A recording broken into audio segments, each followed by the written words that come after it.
Show de rock! Cauê La Scala aqui, seja muito bem-vindo, muito bem-vinda a essa aula na qual a gente vai junto desmistificar, com base em evidência científica, 3 questões relacionadas à hipertrofia muscular. Todas as referências que eu vou citar nessa aula aqui, eu vou deixar o link disponível na descrição e também tem um recado importante lá na descrição, um convite que eu quero te fazer, que eu tenho certeza que vai agregar muito valor à tua carreira profissional. Então não deixa de assistir essa aula até o final e de depois ver a descrição, porque tem conteúdo complementar bacana e tem convite interessante para você lá também. Então vamos lá, primeiro mito: hipertrofia só acontece, só ocorre na musculação.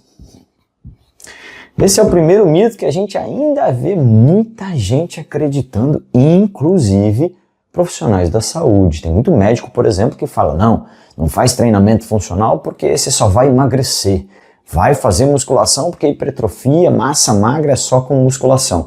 E esse é um mito que não encontra respaldo na ciência. Quando a gente pensa em literatura científica, esse estudo que aparece aqui para você, por exemplo, demonstrou hipertrofia muscular em praticantes de atividade aeróbia, em praticantes de atividade de endurance. Já esse outro estudo aqui mostrou hipertrofia decorrente de exercício calistênico, exercício com o peso corporal. Então essas são 2 evidências, dentre várias outras evidências disponíveis, que mostram que a hipertrofia ela não depende desse fator aqui. Esse fator aqui é um fator que estimula a hipertrofia, mas se eu entender o que tem dentro da musculação que estimula a hipertrofia, eu posso, com conhecimento e criatividade, aplicar os mesmos fatores que a musculação aplica para ter hipertrofia fora do ambiente de musculação. E por que isso é importante, galera? Porque embora a musculação seja reconhecida pelos seus resultados relacionados à massa magra, são poucas as pessoas que fazem musculação, especialmente aqui no Brasil. Hoje a gente tem um volume nacional de praticantes de academia na ordem de 5% da população. Cara, hipertrofia é bom para todo mundo, porque massa magra está associada com saúde, está associada com imunidade, está associada com independência funcional. Então, se eu limito os resultados relacionados à massa magra a 5% da população, cara, eu tenho um caos em termos de saúde pública. Então, é muito importante que a gente, enquanto treinador, conheça os fatores relacionados à hipertrofia muscular, fatores esses que são aplicados na sala de musculação, mas para que eu não restrinja esses fatores a uma sala de musculação, considerando que são poucas as pessoas que praticam musculação, ou porque não têm acesso, ou principalmente porque não gostam desse ambiente. E você, assim como eu, conhece muitas pessoas, mas muitas pessoas que não gostam de praticar musculação. Então, vamos entender o que a musculação faz que gera hipertrofia. Porque se eu entender isso aqui, eu consigo aplicar esses fatores fora do ambiente de musculação. E tem 2 fatores, basicamente, que a musculação faz que gera hipertrofia. E esses fatores aqui, eles estão associados a um negócio chamado estresse. O que é hipertrofia, galera? Hipertrofia é uma resposta a um estresse. Esse estresse, proporcionado, por exemplo, pelo peso, proporcionado, por exemplo, pelas repetições, ou seja, pelo volume e pela intensidade, esse estresse é entendido pelo organismo como uma ameaça à integridade física. Então eu tenho um músculo que no meu dia a dia está acostumado a levantar uma caneta. Então, para levantar a caneta, eu não preciso recrutar muitas unidades motoras desse músculo, eu recruto poucas e já está suficiente. Aí um belo dia eu coloco esse músculo para levantar um peso de 5 quilos, de 7 quilos, de 8 quilos, de 10 quilos. E além de levantar um peso com uma quilagem maior do que uma caneta, eu obrigo esse músculo a fazer mais repetições. Porque quando eu levanto uma caneta, eu faço um movimento, descanso, depois faço outro movimento. Agora, quando eu vou lá para um treino de musculação, por exemplo, eu faço 10 repetições, 15 repetições. Então eu coloco esse músculo que originalmente está acostumado com uma atividade de baixo volume e baixa intensidade, numa atividade de alto volume e de alta intensidade. O que esse organismo entende? Que essa condição é uma agressão.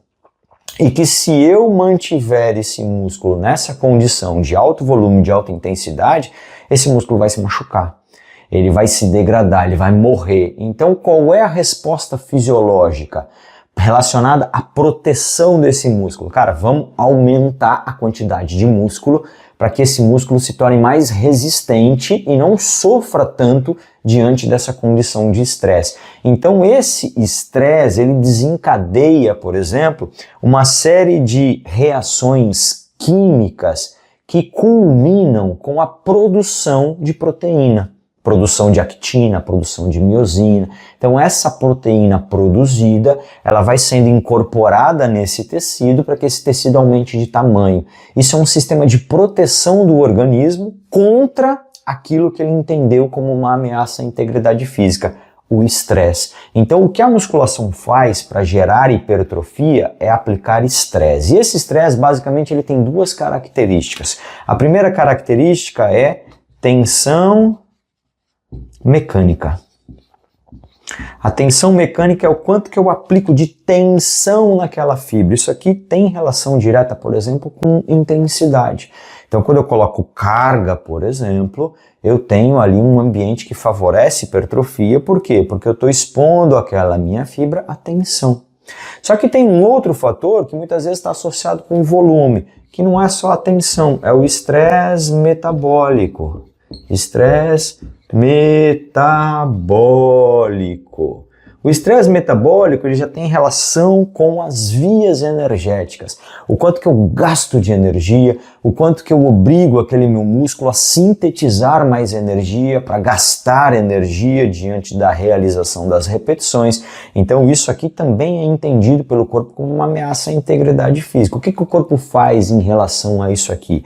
Ele primeiramente estimula a síntese de proteína para que eu tenha mais proteína, para que eu tenha mais fibra e sofra menos diante da sobrecarga. E obviamente, como esse músculo aumenta de tamanho, eu também tenho aumento das reservas energéticas dentro desse músculo, eu também tenho melhora da eficiência das vias metabólicas de produção de energia e, óbvio, como eu aumento a minha quantidade de reserva energética, eu também aumento o tamanho desse músculo. Então a hipertrofia, galera, é uma resposta ao estresse. Estresse esse que tem basicamente duas características, tensão mecânica e estresse metabólico. Se eu entender o que eu preciso fazer para ter tensão mecânica, por exemplo, aumentar a carga, o que eu preciso fazer para ter estresse metabólico, por exemplo, aumentar o número de repetições, eu consigo aplicar isso em outros contextos. Eu consigo aplicar isso dentro do treinamento funcional, eu consigo aplicar isso dentro da calistenia, do exercício com peso corporal, dentro de um estúdio de pilates, por exemplo. Por quê? Porque o X da questão não é a musculação. A musculação é um meio onde se aplica tensão mecânica e estresse metabólico. Se eu entender que ela é um meio, eu consigo pegar esse conceito e aplicar em outros meios. Então, o primeiro mito que a gente derruba aqui, hipertrofia só ocorre na musculação. Não. Hipertrofia ocorre quando eu tenho tensão mecânica e estresse metabólico. Se eu entender disso aqui, e aí é o desafio que fica para você que é treinador, treinadora. Se eu entender disso aqui, eu consigo ter hipertrofia em outros contextos, desde que eu aplique tensão mecânica e estresse metabólico. Esse foi o primeiro mito. Vamos para o segundo mito agora. Segundo mito, hipertrofia só ocorre com cargas altas. Hipertrofia só ocorre quando eu treino pesado. Cara, esse mito aqui ele já se derruba por si só no entendimento do mito anterior. Se eu sei que hipertrofia depende de tensão mecânica, mas também de estresse metabólico, eu já passo a entender que não é só com carga pesada que eu tenho hipertrofia. A carga pesada ela enfatiza muito a tensão mecânica. Isso gera hipertrofia? Gera. Mas se eu não tenho carga pesada, eu consigo, por exemplo, aumentando o número de repetições, diminuindo os intervalos, aumentar o estresse metabólico. E o estresse metabólico também gera hipertrofia. Nesse estudo que aparece aqui para você, os autores pegaram um grupo de pessoas e dividiram esse grupo de pessoas em dois subgrupos. Um grupo treinou pesado, treinou com 70% da carga máxima. E o outro grupo fez os mesmos exercícios, no mesmo protocolo de tempo, só que leve, com 30% da carga. A orientação é que ambos os grupos fizessem o máximo de repetições que conseguissem. Então é óbvio que o grupo que estava com menos carga fez mais repetições. Já o grupo que estava com mais carga fez menos repetições. Então esse grupo que treinou mais leve compensou com o aumento do volume. Já esse grupo que treinou pesado não precisou fazer tanto volume porque já tinha carga pesada. Ao final do experimento, eles foram avaliar os resultados relacionados à massa magra. E os resultados foram semelhantes nos dois grupos. Por quê? Porque um grupo enfatizou a tensão mecânica por conta da carga, enquanto o outro grupo enfatizou o estresse metabólico, aumentando o número de repetições, exigindo mais daquelas vias metabólicas, e aí o resultado final foi semelhante. Então, quando a gente pensa em hipertrofia, ela não é única e exclusivamente dependente de altas cargas. Altas cargas é um meio, é uma via de acesso a esse resultado, mas existe outra via de acesso que não tem relação direta com a carga, onde eu posso obter respostas semelhantes de hipertrofia usando outros recursos, como, por exemplo, aumentar o número de repetições, aumentar a velocidade de execução, que consequentemente vai estressar mais as vias metabólicas, diminuir os intervalos. Então eu enfatizo o componente metabólico e esse componente também me dá respostas hipertróficas interessantes. Então aqui a gente derruba mais um mito com base em evidência. Se você não tem carga disponível para treinar, use outros meios. Aí vem mais um desafio para você. Conheça os meios de aumentar o estresse metabólico. Isso aí vai te dar poder para gerar hipertrofia independentemente da disponibilidade de altas cargas. E agora a gente vai para o terceiro e último mito dessa aula. Bora lá. Bom, bora lá para o terceiro e último mito. Hipertrofia só ocorre em treino parcelado. O que é treino parcelado? Aquele treino ABC, por exemplo, num dia treina peito e tríceps, depois treina costas e bíceps, depois treina ombro e perna. Então, nessa ideia, se eu, por exemplo, treinar peitoral todos os dias, eu não tenho hipertrofia, porque o músculo, em teoria, precisa de 48 horas, 72 horas para descansar. Cara, esse mito aqui já foi derrubado há algum tempo, a exemplo dos resultados desse estudo que aparece aqui para você. Então, esse estudo mostrou que um treino parcelado, ele pode proporcionar os mesmos resultados hipertróficos de um treino full body. O que é o treino full body? Eu treino todos os músculos todos os dias. Poxa, mas eu não preciso daquele intervalo de descanso? Tudo depende do volume que você aplica. E aí eu vou dar um exemplo aqui. Imagina só, vou colocar a semana aqui, ó. Segunda, terça, quarta, quinta e sexta. Aí imagina que eu tenho uma pessoa que vai treinar peitoral na segunda e na quinta, beleza? Nos outros dias ela vai treinar outras coisas. Então eu vou falar do peitoral aqui, ela vai treinar peitoral segunda e quinta. E aí na segunda ela faz 10 séries de supino reto, mais 5 séries de supino reto, mais 5 séries de supino inclinado. Então 5 de reto mais 5 de inclinado deu 10 séries. E na quinta-feira ela vai repetir isso, 5 séries de supino reto, 5 séries de supino inclinado, dá mais 10 séries. Então, na semana, ela fez 20 séries para o peitoral, tá? Isso aqui vai proporcionar um resultado hipertrófico X para ela, né? Proveniente desse volume de treino.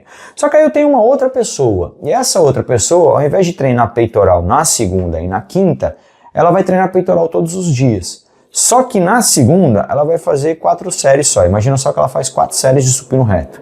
Aí na terça-feira, ela faz 4 séries de supino inclinado. Na quarta-feira ela faz 4 séries de supino reto novamente, na quinta-feira ela faz 4 séries de supino inclinado. E ela volta aqui para sexta-feira e faz mais 4 séries de supino reto. Quantas séries ela fez na semana? 4 mais 4, 8, 12, 16, 20. Ela fez 20 séries na semana. O que a literatura mostra? Que esses resultados são semelhantes a esses resultados aqui. Porque o que importa não é a distribuição disso na semana, mas o volume total. Então, se eu tenho um volume total equiparado, os meus resultados hipertróficos também são equiparados. Por que entender isso aqui é importante, galera? Porque quando eu saio do contexto da musculação convencional, é muito comum a gente observar programas de treinamento onde as pessoas treinam os mesmos músculos em vários dias consecutivos. No treinamento funcional é assim.